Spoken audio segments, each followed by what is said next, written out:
في رسوم متحركة محمود رحمي منى أبو النصر.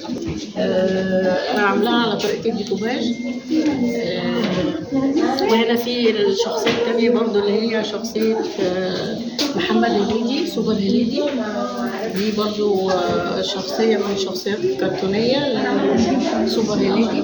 حاطة صورته كمان. وحاطة صورته ديكوباج، عاملاه دمج وعاملة ملابس كده زي أحجار طالعين من يعني على أساس إن هي حاجة قديمة يعني. جميل. حتى اختيار الألوان برضه اخترت الألوان اللي هي تكون قديمة شوية. نفس النوع.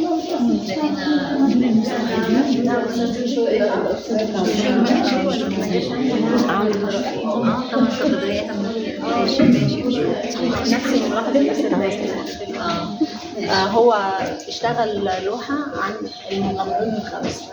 ده من مسلسل اتعمل. ايوه بتفرج عليه. انا بقى اللي نسيت اللوز ولا حتى ماضي لا ماضي